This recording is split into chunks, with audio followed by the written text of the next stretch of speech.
बंद कर दिया। नेक्स्ट क्वेश्चन है,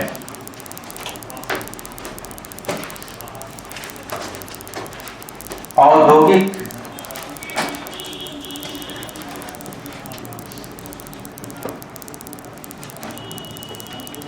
संबंध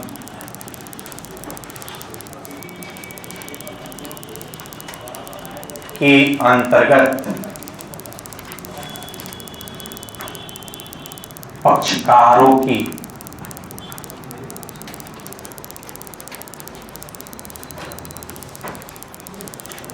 बदलती हुई भूमिका की व्याख्या करें। पक्षकारों यानी यहां इसका अर्थ हो जाएगा पार्टी, इसका इंग्लिश हो जाएगा पार्टी, पक्षकार पार्टी। कभी कभी आप देखेंगे औद्योगिक संबंध के मुख्य पहलू को मुख्य पक्षकार भी लिख देता है एग्जाम में, लेकिन उसका इंग्लिश एस्पेक्ट रहेगा, इसलिए घबराएंगे मत, इंग्लिश पढ़ करके ही उत्तर देने का कोशिश करेंगे। हाँ, एस्पेक्ट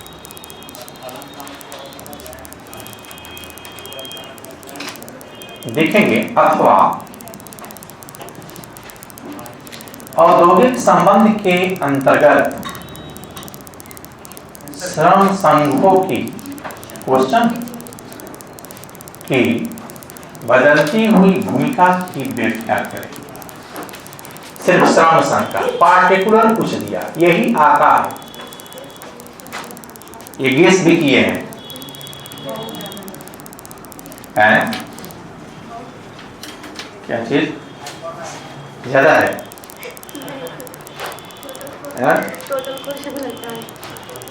तो टोटल लड़ेगा ना, 12 क्वेश्चन लड़ जाएगा ना, और उसमें से कहिएगा तो गेस कर देंगे कि 6वें वो आपको चाहिए तो 6वें वो कर देंगे, वही पढ़ के जाएंगे। बता देंगे, अभी तो उतना पढ़िए। औद्योगिक संबंध के अंतर्गत नियोजकों की, एक तो छोटा सब्जेक्ट, उसमें भी गेस में गेस,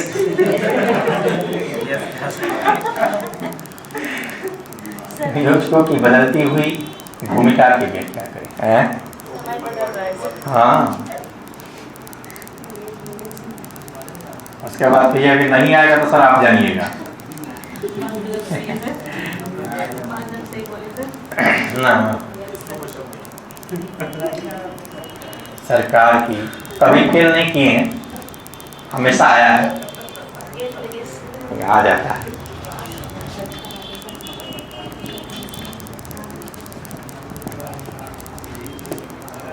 बदलती हुई इतना पढ़ा ही देते हैं कि पूछेगा क्या, कितना दूर उसका दायरा। सरकार की बदलती हुई अथवा नई आर्थिक नीति लागू होने के पश्चात श्रम संघों की भूमिका में, या पक्षकारों की भूमिका में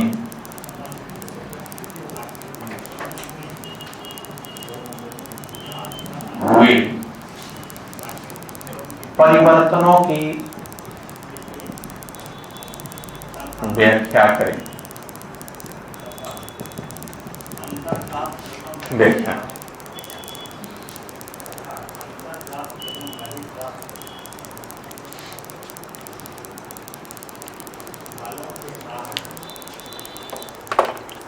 देखिए, गर्मी आ गई है, फैन चल रहा है, कुछ दिन एसी चलाना पड़ जाएगा, इतनी गर्मी पड़ने देगी।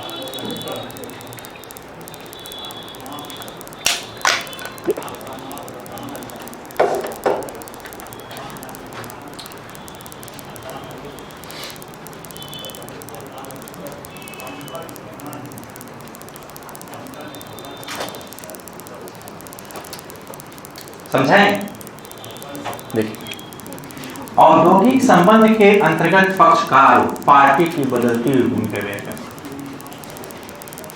औद्योगिक संबंध के अंतर्गत मुख्यतः 3 पक्षकार हैं: श्रम संघ, नियोजक, सरकार। ये तीनों की बदलती हुई भूमिका क्या है? जब से श्रम संगठित हुआ, जब से सरकार अस्तित्व में आई, जब से जो है नियोजक अस्तित्व में आए, उस समय से लेकर अभी तक 2021 तक उनकी भूमिका में क्या चेंजिंग आया है, उसी के बारे में लिखना है।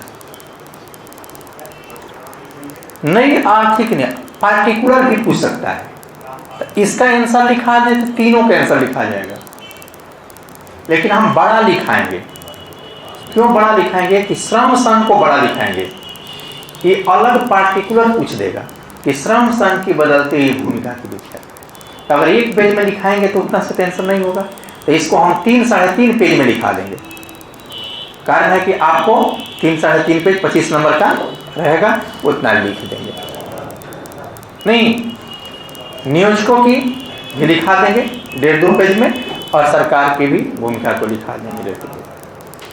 3 वो क्वेश्चन का उत्तर हो जाएगा, एक ही में लिखाएंगे। और जब तीनों का उत्तर लिख लेंगे तो नई आर्थिक नीति लागू होने के पश्चात पक्षकारों की भूमिका में भी परिवर्तन, यानी न्यू इकोनॉमिक पॉलिसी जब लागू हुआ 1980-90 के दशक में, अब भारत में 90 के बाद, तो उसमें तीनों पक्षकारों की भूमिका में क्या चेंजिंग हुआ है, तो इसी में लिखवाएंगे तीनों के चेंजिंग। तीनों को जब जोड़ देंगे तो इसका आंसर निकल जाएगा, इसका आंसर निकल जाएगा। तो हम पढ़ाते हैं। देखिए, आप जो है कहाँ गए? हम इसको आता लगा, कहाँ चला गया? छोड़ भाग जाता है। अच्छा चलिए पढ़ाते हैं जी। किनारे थोड़ा सा ऐसे घुमाइए ना हैंडल को, हाँ हैंडल को उधर, हाँ हाँ हाँ हाँ, ठीक ठीक, एकदम एकदम एकदम, और थोड़ा सा, हाँ एकदम पास हो गए। चलिए देखेंगे, औद्योगिक संबंध के अंतर्गत मुख्यतः हम 3 तरह पक्षकारों के बारे में पढ़ते हैं, और तीनों की भूमिका क्रमागत रूप से बदलाव हुआ है: श्रम संघ, नियोजक एवं सरकार। सबसे पहले हम नियोजक को पढ़ेंगे, क्योंकि नियोजक की पूंजी लगाया, तो सबसे पहले यही आया, पूंजी लगाया, श्रमिक को नियोजित करने लगा।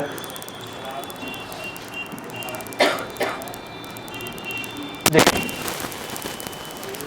औद्योगिकरण के प्रारंभिक समय में नियोजक जो होता था वह उद्योग का मालिक होता था। वह अपनी इच्छा अनुसार श्रमिकों को नियोजित करता था और अपनी इच्छा अनुसार उसी नौकरी से निकाल देता था। नियोजन की शर्तें एवं श्रम की दशाएं स्वयं निर्धारित करता था। अभी तो सरकार निर्धारित करती है, उस समय स्वयं निर्धारित करता था। इसलिए नियोजक एवं श्रमिक के बीच सेवक एवं स्वामी का संबंध था, कि माई बाप सब वही है हमारे। दोनों के बीच सेवक एवं स्वामी का संबंध था, अर्थात नियोजकों में स्वेच्छाचारिता थी, स्वेच्छाचारिता थी, मनमानी था, मनमानी, क्योंकि वह अपनी इच्छा अनुसार श्रमिकों को नियोजित करता था, नौकरी से निकाल देता था। आज तो निकालेंगे तब कोर्ट भी जा सकते हैं, उस समय कोर्ट वगैरह कुछ नहीं था, सब कोर्ट वही है, सब कुछ वही है। मन करेगा तो आपको रखेगा, नहीं मन करेगा नहीं रखेगा। तो दोनों के बीच सेवक एवं स्वामी का संबंध। लेकिन यह स्थिति बहुत दिनों तक नहीं रही।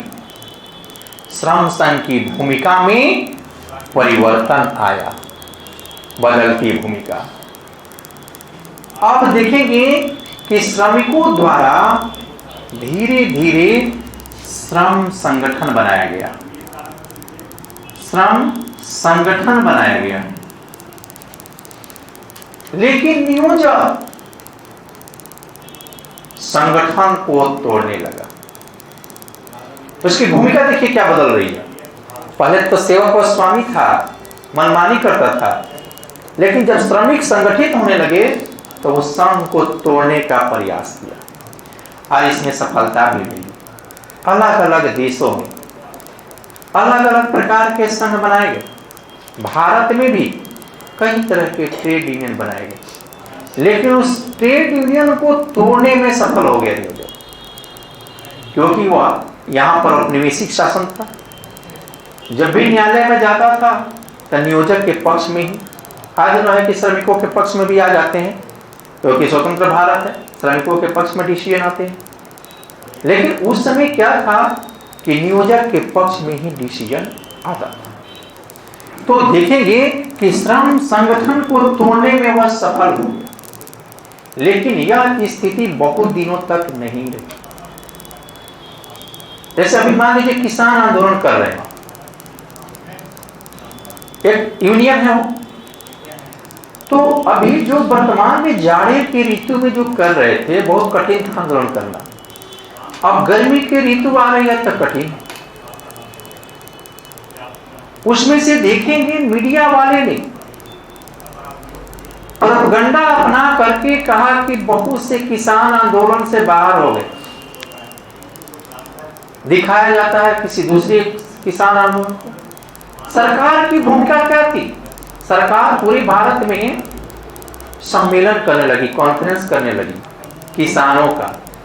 उसमें किसान शामिल नहीं होते थे, पार्टी के मेंबर शामिल होते थे। क्या तो हम किसान, उसी में से बुलवा दिया जाता था कि हाँ हम किसान हैं। ये सरकार की भूमिका बदल रही है, देखिए कैसे। उसी तरह से देखेंगे और श्रम संघ जो किसान नेता थे, किसान यूनियन था, वो फिर संगठित होने लगा।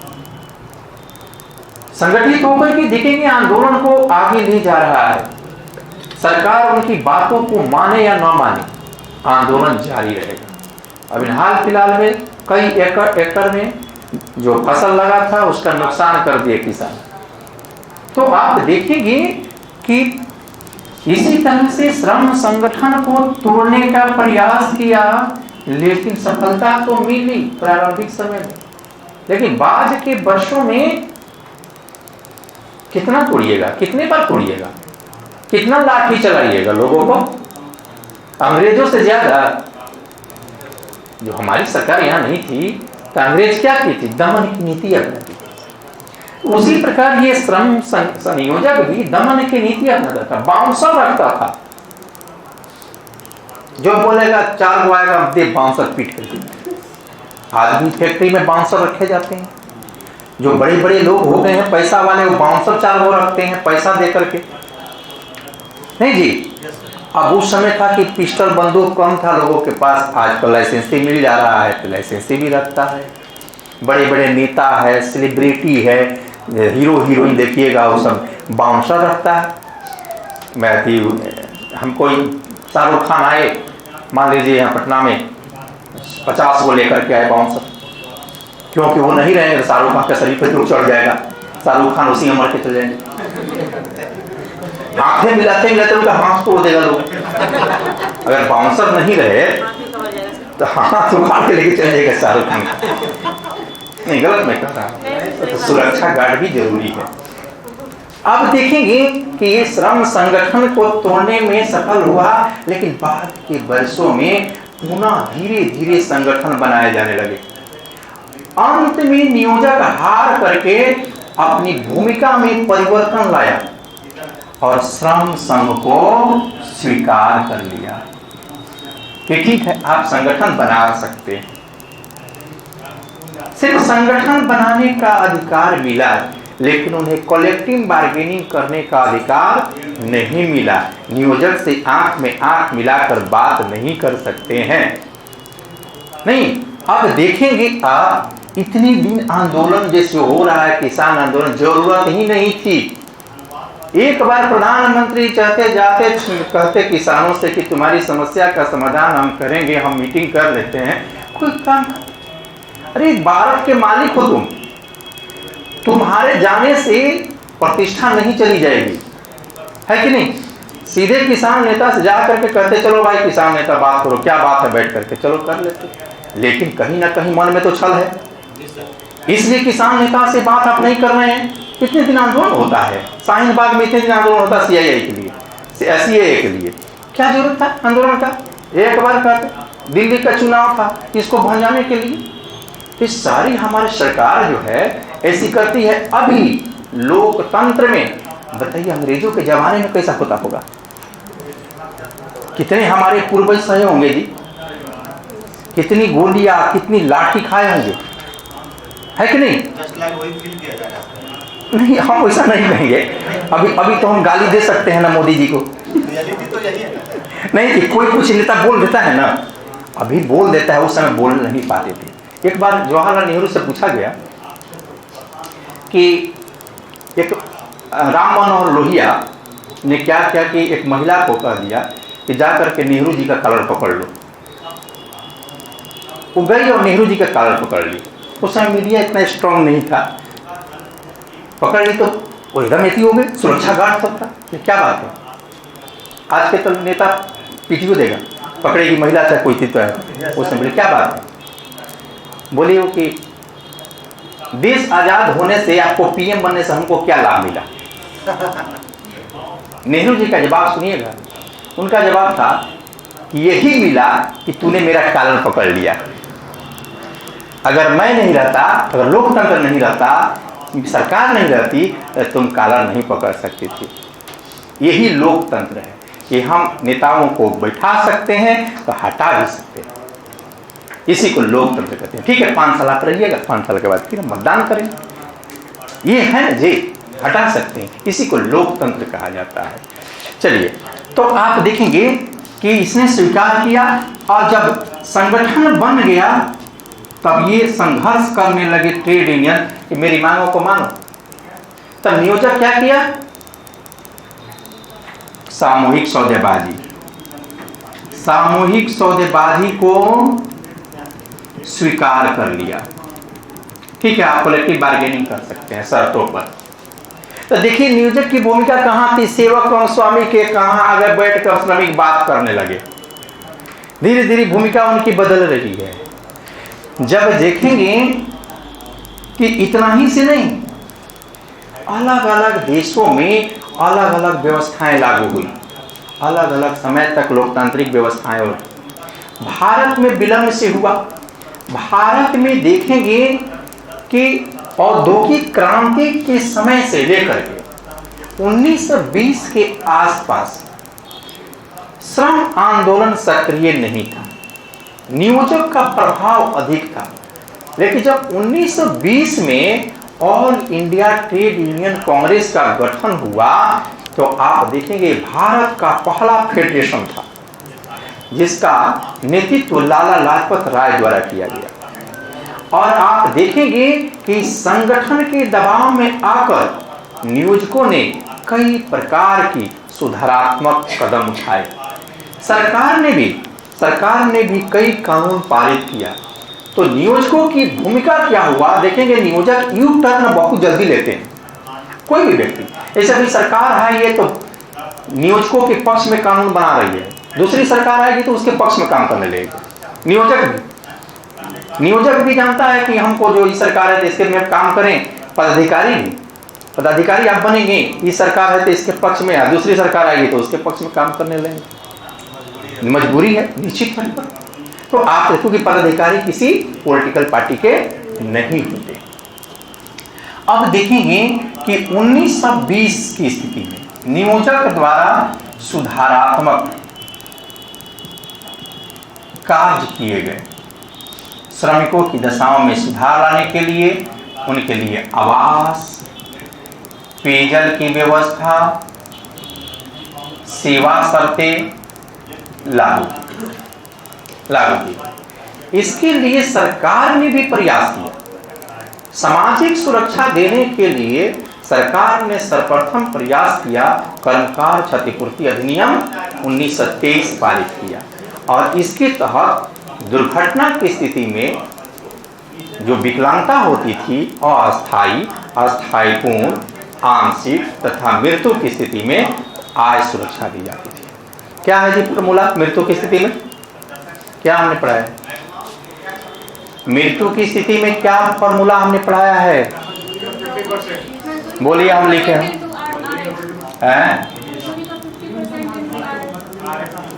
कर्मचारी की मजदूरी का 50% या क्या इंटू RF रिलेवेंट फैक्टर या न्यूनतम रुपया 1,20,000। सबको याद होना चाहिए ना, सभी लोग याद करें। गेस किए हैं, क्वेश्चन गेस किए हैं, इसको याद कीजिए, लिखिए। सब लोग गेस क्वेश्चन ले लिया था ना कल, मिल गया ना? किसको नहीं मिला है हाथ भेज दो, जा करके नीचे ले लीजिएगा फोटोकॉपी के दुकान से। ओरिजिनल ले लीजिएगा जाके, जहां मन कर ऐसा करा लीजिएगा।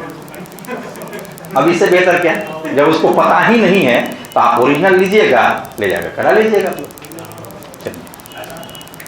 देखेंगे इसके बाद से जब 1947 में देश आजाद हुआ, अब नियोजकों की भूमिका जो अंग्रेजी काल में थी वह बदल गई, क्योंकि उस समय बड़ी स्वेच्छाचारिता थी। लेकिन जैसे लोकतांत्रिक व्यवस्था स्थापित हुई तो कई तरह के नियोजकों पर प्रतिबंध लगाए। फिर भी प्रारंभिक काल में नियोजक जो था वह श्रमिकों का शोषण करना चाहता था, उसकी मनमानी लाने का प्रयास किया गया। जैसे 1953 में 50 से 53 में छटनी और कामबंदी की स्थिति बढ़ गई, कामबंदी की स्थिति काफी बढ़ गई। इसको लेकर के ट्रेड यूनियन द्वारा आंदोलन किए गए, लेकिन सरकार ने क्या किया कि कानून में संशोधन कर दिया और वही कानून अभी तक चल रहा है, औद्योगिक विवाद अधिनियम 1947। तो इस तरह से सरकार जो छटनी कामबंदी की भूमिका हुई ये बढ़ गई। 1980 के दशक में कोलकाता, देखेंगे पश्चिम बंगाल के जूट मिल और महाराष्ट्र में मुंबई के सूती वस्त्र उद्योग में काफी हड़तालें हुई। सरकार ने आंदोलन को कम करने का प्रयास किया तो नियोजक ने क्या किया, अपनी मनमानी किया, सारी फैक्ट्री को बंद कर दिया, लॉकआउट।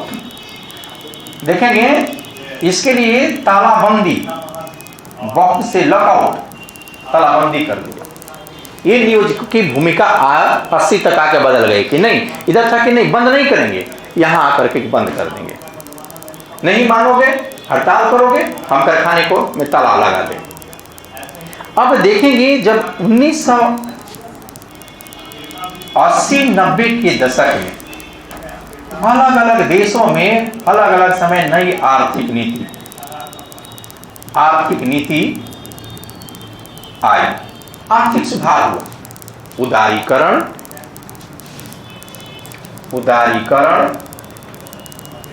निजीकरण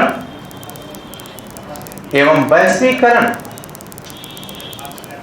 की नीति अपनाई गई। वैश्वीकरण की नीति अपनाई गई। भिन्न भिन्न देशों में FDI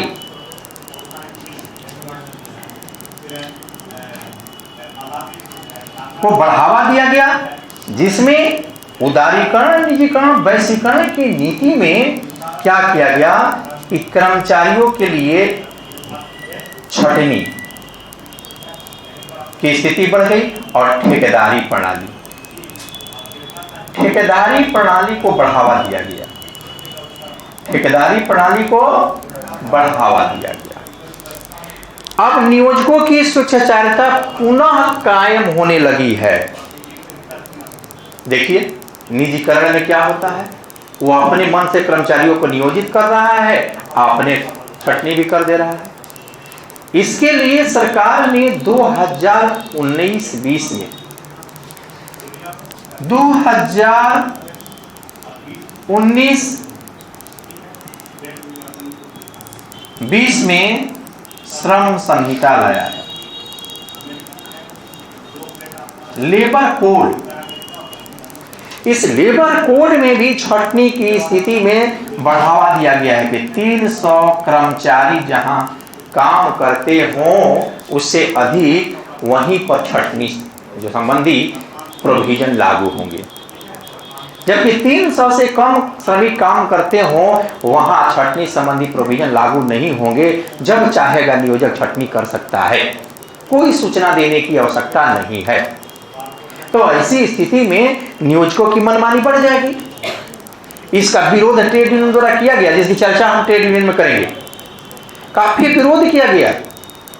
तो इस तरह से वर्तमान में देखिएगा तो नियोजक भी सामंजस्य स्थापित करने का प्रयास कर रहा है सरकार के साथ। अब श्रमिक के साथ सामंजस्य नहीं, आपको काम करना है तो कीजिए, नहीं तो छटनी कर देंगे, जब मन किया हम छटनी कर देंगे। तो वर्तमान में ये स्थिति आ गई। इस तरह नियोजकों की भूमिका में क्रमागत बदलाव आया है। कोई दिक्कत? इसी तरह से क्रम से लिख देना, लेकिन ये नहीं आता, ये है क्वेश्चन आएगा श्रम संघ जो अभी पढ़ाएंगे, देखेंगे। इसको मिटाते हैं।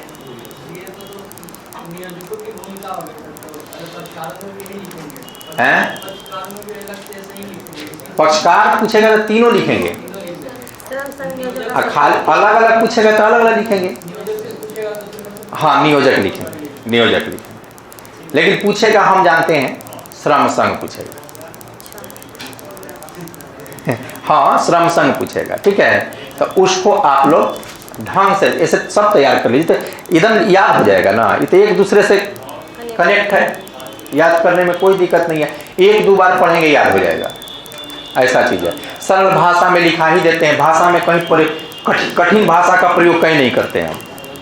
हम जानते हैं कि आप कठिन करेंगे तो आपको याद नहीं होगा, इसलिए एकदम सरल भाषा का प्रयोग करते हैं। नहीं तो लॉ है, लॉ पढ़ा आप पढ़े, जो आपको पढ़ाए हैं इलेक्शन में लॉ पढ़ाए हैं ना, लॉ की भाषा बहुत कठिन होता है और उसको एकदम हिंदी में तोड़ करके सरल कर दिए, तो आपको याद करने में दिक्कत नहीं होती है। चलिए अब पढ़ाते हैं आगे। हो गया है।